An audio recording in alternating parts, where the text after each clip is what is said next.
There was a YouTuber by the name of tactikaltemplar that kind of made Jesus seem pretty cool. Brothers, Asmongold is back, and already he has the internet upset at him. And I just got to admire the way that this guy can speed run, going from people saying how based he is, just saying how woke he is.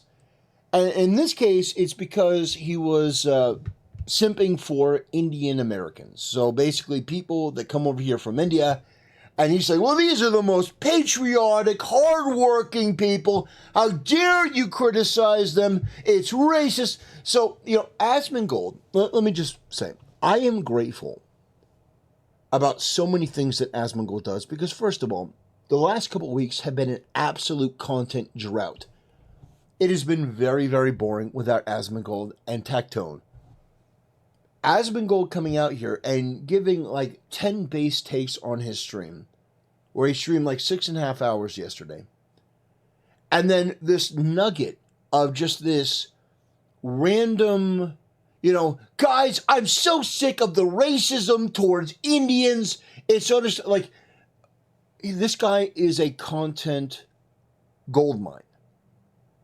You don't know where he's going to go. You don't know what he's going to say. He'll come out of nowhere with something like this and just piss off the internet. Sandwiched between things that people agree with, he just adds this in there and it's absolute gold. So we're going to talk about it real quick. Asmongold is not rocking with the Indian hate on social media. Yeah, we're going to watch this. He throws out the racist accusation, and I think this is particularly interesting and hilarious. And I don't agree with Asmongold on this, but I do appreciate his take because it gives me the opportunity to make more content with this video, and it gives people a cathartic release to say, "Oh, Asmongold, I knew he was woke. I knew he was woke. Look at this Jeet lover." Oh my God, he's the best. This guy, and Trump may be the content president, but Asmongold is the content king. I really don't like, by the way, I've got to say this because nobody else says this. I hate the way that people treat Indians now. I think it's so disgusting and it's so unfair. The most patriotic and positive and, in my opinion, some of the people that have done the most work and effort to become functional, beneficial members of American society. There's so much wrong there. Oh, I love it. Oh, I love it. I love this is going to piss off so many people. Oh, man, it's great. So I'll explain it to you, Asmon. The reason why people make fun of Indian people, but they don't really have hate for Indian people, like, for example, it's not a case of being truly bigoted against Indian people because people love Apu from The Simpsons. They don't really hate Indian people. They hate the cultural differences between people that are typically American and Indians. First of all, and this is coming from experience, a lot of the interactions that people have with Indians are based on commerce. So gas stations, 7-Eleven. So it's a commerce interaction. And a lot of the cultural standards that they have are different than what we have. So in terms of how you talk to people, how you treat people, it's very, very different. There's also another element, and this is something that Asmon probably hasn't experienced, but Indian people do smell different. Now, it's not that you go around smelling Indian people, but they smell like curry. How do I know that? Because I worked with Indian people for many years. And they would come to work smelling like curry. And then they'd have lunch. And then they smell even more like curry. And then the whole place would smell like curry. My point is that these are cultural differences. Now, you could say the same thing about garlic, but there really isn't anything that is equivalent in other cultures, where you just smell, like, you smell somebody and you're like, this is this ethnicity. You go, well, I smell an ethnicity. If you want to smell an ethnicity, you smell curry, all right? But a lot of it also has to do with the stigma around telemarketers and scam callers and that whole thing as well. And the pictures that we see out of India being absolutely gross. So there are a lot of things that play into this. However, what I will say is that I think that a lot of it is meme generated. I don't think it is genuine hate. I don't think it is genuine disdain. I think it is meme based. A lot of it is meme based. Now, don't get me wrong. With the H-1B thing, I think that's more, you're looking at this from a corporate perspective where these corporations are bringing in people to work jobs that should be American jobs, and people feel like that's unfair. And I think a lot of the negativity is based around that. Like, they're taking our jobs more than them being Indian. Because I promise you, if they were bringing in Asians, if they're bringing in the Chinese, it would be the same sort of thing. And as if to make my point, Trump said, well, we're going to bring in 600,000 Chinese students. And what happened? He got absolutely pilloried, and people were making fun of the Chinese. Have been not American Indians in terms of like Native Americans, but I mean Indians from India who have come here and immigrated to become Americans. I hate the idea and this like weird bullshit that we have where we constantly talk down to and treat Indians badly. I think the reason why it's socially acceptable is because Indians, like, on average, make a lot of money, because many of them that are immigrants come from the highest class, the Brahmin class. Many of them do, and so they have good jobs, access to good education, and so because they're seen as a privileged class, it's okay to say rude things to them. I hate this. I think it's disgusting. I think it's wrong. And yeah, culture issues. Fuck that. Fuck that culture. This guy's wearing an American flag on his shirt. Okay, like he's a voting fucking conservative Republican. Like, cultural issues, my ass. Get the fuck out of here. No, it's just racism, and I don't like it.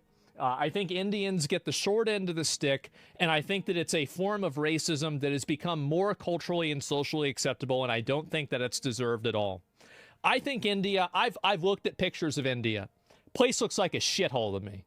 It does. But they're not in India. They're in America. So, yeah. Asmongold has once again angered the internet, and I'm here for it. I absolutely love it. And it's because it's content, baby. It's content.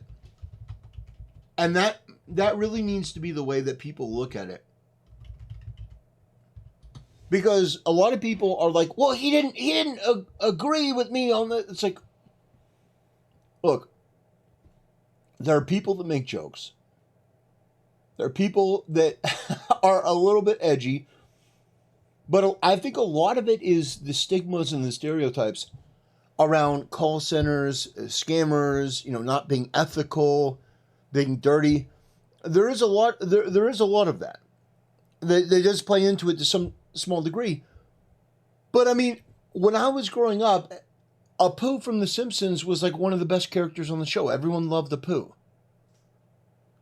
Thank you, come again was like, thank you, come again. Yeah, it was spoken with like reverence. It was a joke, but it was spoken with reverence. So I don't agree with Asmon on this entirely. I think that in today's day and age, I think that a lot of people are more sensitive about this sort of stuff. But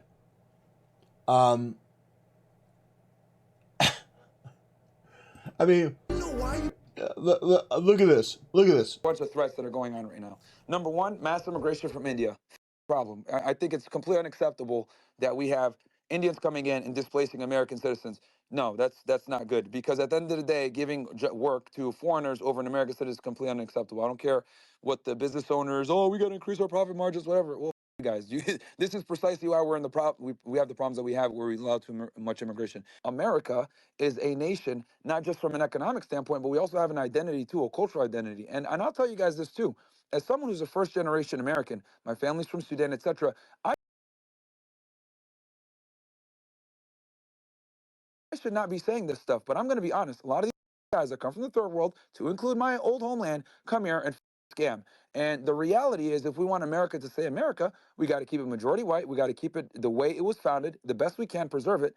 And quite frankly, I don't want people coming in from these other countries with their subcultures and backwards way of thinking and bringing their cultures. Because the problem a lot of the times is not everyone's going to be like me, come here, assimilate, learn the language, make it their first language, have one passport, etc. No, they come here, they double dip, they send money back to their country. They want to go ahead and get all the benefits and take that talent back to their country. And that's problematic. And we can't have these types of people coming in that don't want to assimilate. And a lot of people that come from these countries, especially fucking India, don't want to assimilate, man. So we got to be a lot more cautious in our immigration and be a lot more selective. I will say this, anyone that wants a real red pill on mass immigration, because I've been to the United Kingdom a few times now, and I will be very honest here. Every time I go to London, I feel extremely uncomfortable, unsafe, it's dirty. And the big reason why is because you guys simply let too many foreigners in. If anyone wants a crash course on what mass immigration does to destroy your country, look at London, look at Toronto. All of these countries pretty much now are overrun with people from foreign countries. And what ends up happening is they slowly come in and change the culture. People stop speaking English. People stop observing certain holidays. They stop observing certain customs that were there before. So it's a problem, man, and it inherently brings crime because, again, like I said before, some immigrants come in and they work really hard and they make something of themselves. Cool, but if I were to sit here and tell you guys, oh yeah, let's just import a bunch of people from North Africa because I'm from North Africa, no, that's disingenuous and a lie. For every one good family that comes in that is a scamming or doing some bullshit, there's 10 others that are trying to get over on everybody else. So here's the thing, I actually grew up in a Muslim household as well, and once again, I'm able to critically think and not necessarily say things, even if it doesn't, be able to say things even if it doesn't benefit me. I've said it a million times, and the Muslim community gets mad at me for admitting this, but quite frankly, Islam is not compatible with a first world democracy. It just isn't, right? Sharia law, this is why the Arab world is run by dictators or monarchs, because you simply can't get anything done in a democracy in a Muslim world. You have to rule through an iron fist. So that if you want like freedom and First Amendment rights, especially the ability to speak freely, you can't do that in an Islamic society. This is why even the wealthy countries, Saudi Arabia, UAE, etc., if you criticize the government, they're coming after you. They're going to fucking Khashoggi your dumbass somewhere in the embassy. So this is also why you can't be in a Muslim majority country if you also want a democracy. Simply, It's a very interesting perspective from Myram. I mean, he puts things in a very abrupt way, as I do in a lot of situations. But yeah, I think that, I think that his abrupt, direct way of talking to people really elucidates the feelings that a lot of people have that they just can't articulate for one reason or another. And his thing on Indians, I think that there's a lot of truth in that. But the fact is, I think that Asmongold, maybe this is like a personal experience he had or something that he's always felt.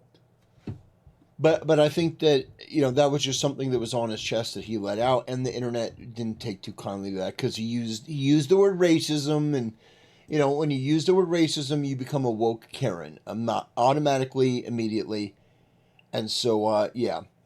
Anyway, brothers, my take on this is very simple. I made it abundantly clear. If you disagree with me, if you agree with me, let me know in the comment section below. I do encourage people to disagree with me on my channel, by the way. I'm not looking just for uniformity and conformity. If you have a disagreement, if you have a difference of opinion, feel free to let it rip in the comment section. That'll do it, ladies and gentlemen. Thanks for watching. I'll see you next time.